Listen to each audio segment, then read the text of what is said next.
여러분, 냉장고가 텅 비었을 때와 가득 찼을 때 기분이 다르지 않으신가요? 텅 비었을 때는 어딘가 불안하고 괜히 짜증도 나고 가족한테 한마디 더 쏘아붙이게 되는 것 같고, 반대로 냉장고가 꽉 차 있으면 왠지 마음에 여유가 생기고 옆 사람한테도 조금 더 친절해지는 것 같은 느낌. 이게 단순한 기분의 문제일까요? 무려 2500년 전 중국의 한 사람이 이걸 이미 정확하게 꿰뚫어 봤습니다. 창고가 가득 차야 예절을 알고 의식이 좋게야 영육을 안다. 창름실즉지예절, 의식족즉지영육. 이 말을 남긴 사람은 바로 관중. 춘추시대 제나라의 재상이자 공자조차 그가 없었다면 우리는 오랑캐가 됐을 것이라고 극찬한 중국 역사상 가장 위대한 정치가 중 한 명입니다.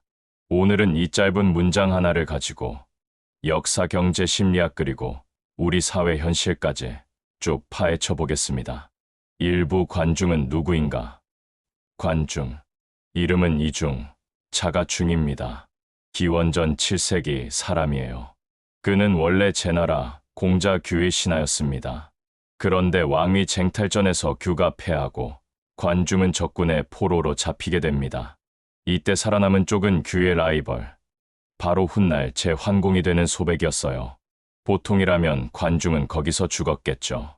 그런데 관중의 절친한 친구 보숙이 환공에게 이렇게 말합니다. 왕께서 제 나라만 다스리시려면 고해와 저 보수가로 충분합니다. 하지만 천하의 패자가 되시려면 반드시 관중이 필요합니다. 환공은 자신을 죽이려 했던 원수 관중을 재상으로 임명합니다. 이게 바로 그 유명한 관포지교의 배경입니다. 죽이고 싶은 원수를 등용할 수 있는 환공의 그릇, 그리고 친구를 진심으로 추천할 수 있는 보숙의 우정. 두 이야기가 겹쳐 있는 장면이에요. 관중은 재상이 된 후 제 나라를 완전히 바꿔놓습니다. 행정개혁, 군사제도 정비, 소금과 철의 국가 전매제 도입, 요즘으로 치면 세금 제도와 공기업 정책을 동시에 설계한 거예요.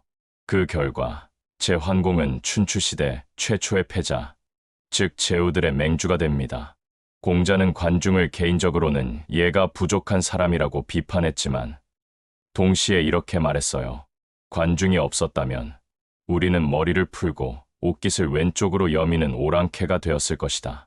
중화 문명 자체를 지켜낸 사람이라는 인정이었습니다. 2부 명언의 진짜 의미, 다시 이 문장으로 돌아옵니다. 창름실즉지 예절, 의식족즉지 영육. 창고가 가득 차야 예절을 알고 의식이 좋게야 영육을 안다. 표면적으로는 단순한 말처럼 들리죠. 배가 불러야 염치를 안다는 뜻. 하지만 이 안에는 굉장히 깊은 정치 철학이 담겨 있습니다. 관중이 이 말을 한 맥락을 봐야 해요. 그는 도덕을 부정한 게 아닙니다. 오히려 반대예요. 그는 도덕과 예절이 얼마나 중요한지 알았기 때문에 그것이 실현되려면 물질적 기반이 먼저라고 말한 겁니다. 생각해보세요. 내일 먹을 것이 없는 사람에게 남에게 양보하세요라고 하면 의미가 있을까요? 아이 교육비가 없어서 밤마다 잠 못 자는 부모에게 공동체 의식을 가지세요라고 하면 먹힐까요? 인간은 생존이 위협받는 순간 본능적으로 모든 자원을 자신을 위해 쓰게 됩니다. 이건 도덕의 문제가 아니라 생물학의 문제예요. 관중은 이걸 2500년 전에 이미 알고 있었던 겁니다. 그래서 그는 도덕 교육보다 경제 개혁을 먼저 했어요. 백성을 부유하게 만들고 그 다음에 예의를 가르치자. 이게 그의 통치 철학의 핵심이었습니다. 이건 단순한 경험론이 아니에요. 이건 인간의 본성에 대한 정확한 관찰입니다. 3부 현대 심리학이 증명하다. 메슬로 욕구 5단계 피라미드 그래픽입니다. 2500년이 지나서 현대 심리학이 관중의 말을 과학적으로 증명했습니다. 바로 에이브러햄 메슬로의 욕구 5단계 이론입니다. 메슬로는 인간의 욕구를 5단계로 나눴어요. 1단계 생리적 욕구, 먹고 자고 숨 쉬는 것. 2단계 안전 욕구, 신변 안전, 경제적 안정. 3단계 사회적 욕구, 소속감, 사랑. 4단계 존중 욕구, 인정, 명예. 5단계 자아 실현 욕구. 핵심은 이겁니다. 하위 단계가 충족되지 않으면 상위 단계의 욕구는 작동하지 않는다. 예절, 배려, 공동체 정신, 사회 규범 준수 이것들은 3, 4단계에 해당합니다. 그런데 1, 2단계, 즉 먹고 사는 문제와 안전이 보장되지 않으면 3, 4단계는 사치가 되어버립니다. 관중이 말한 창고가 가득 차야는 매슬로의 1, 2단계에 정확히 대응하고 예절을 안다는 3, 4단계에 대응합니다. 2500년의 시간을 사이에 두고 동양의 정치가와 서양의 심리학자가 같은 결론에 도달한 겁니다. 또 하나 흥미로운 연구가 있어요. 2010년대 미국에서 진행된 결핍 연구입니다. 경제학자 샌딜 멀레이너선과 심리학자 엘다 샤피어는 이런 사실을 발견했어요. 사람이 돈, 시간, 음식 등 어떤 자원이든 부족하다고 느끼면 뇌의 인지 용량이 줄어들고 단기적 사고를 하게 된다고요. 즉, 가난은 단순히 돈이 없는 상태가 아니라 사고 능력 자체를 제한하는 상태라는 겁니다. 가난한 사람이 비합리적인 선택을 하는 건 그 사람이 게으르거나 무능해서가 아니에요. 뇌가 생존 모드로 전환되어 있기 때문입니다.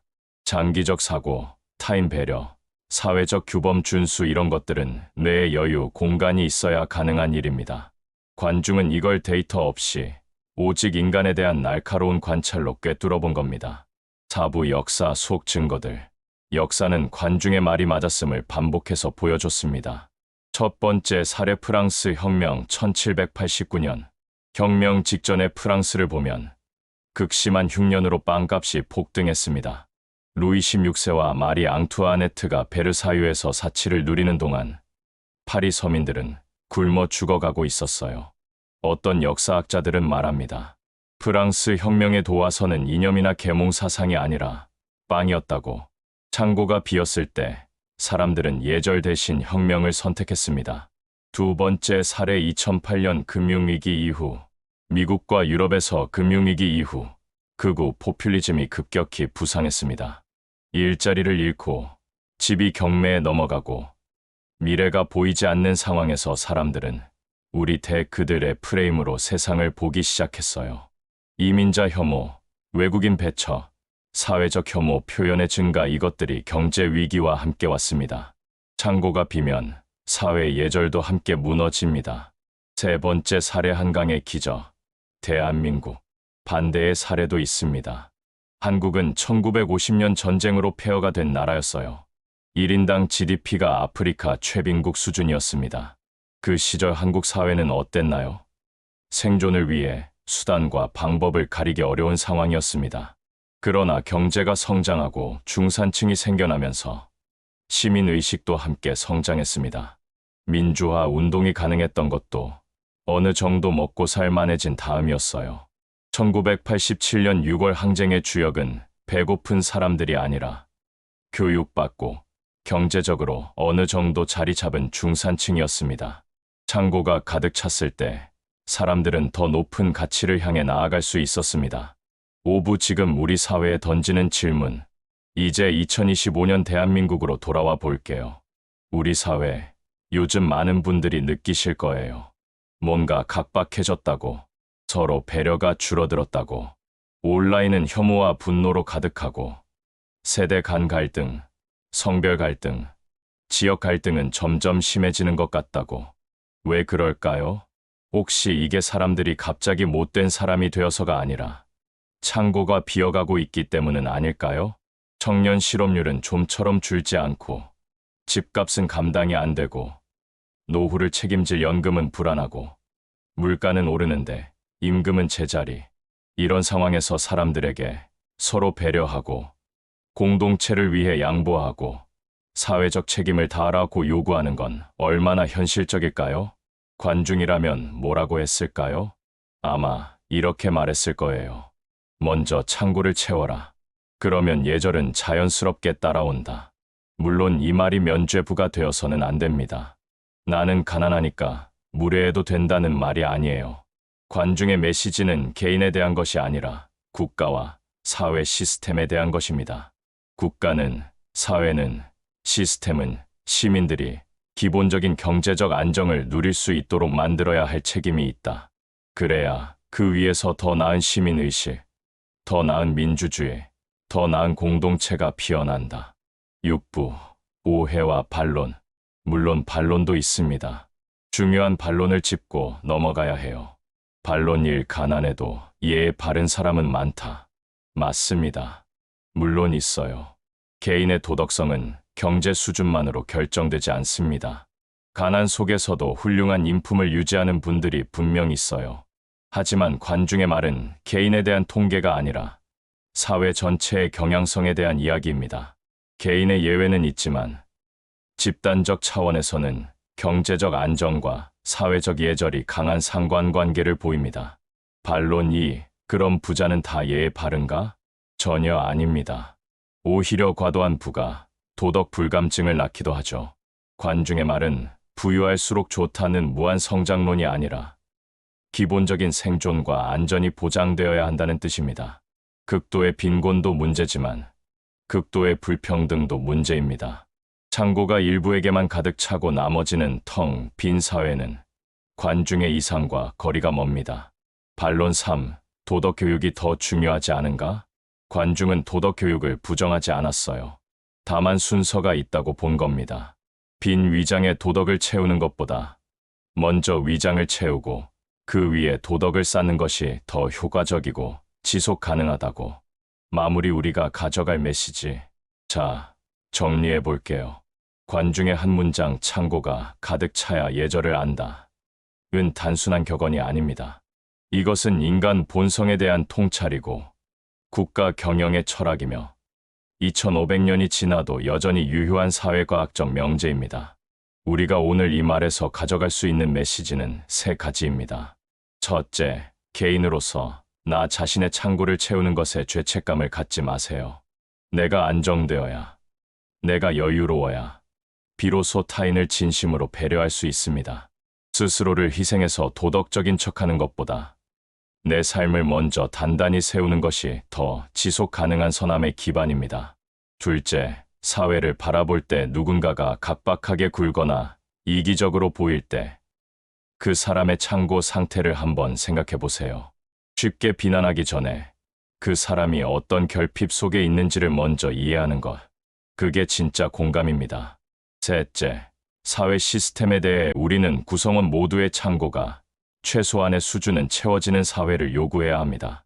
복지, 교육, 주거, 노후 안정 이것들은 사치가 아니라 시민사회의 도덕성과 공동체 정신을 유지하기 위한 필수 인프라입니다.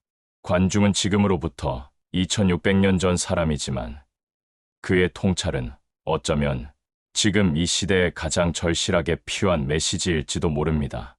여러분의 창고는 지금 얼마나 차 있나요? 그리고 우리 사회의 창고는요? 오늘 영상이 도움이 되셨다면 좋아요와 구독 부탁드립니다. 댓글로 여러분의 생각도 꼭 남겨주세요. 다음 영상에서 만나겠습니다. 감사합니다.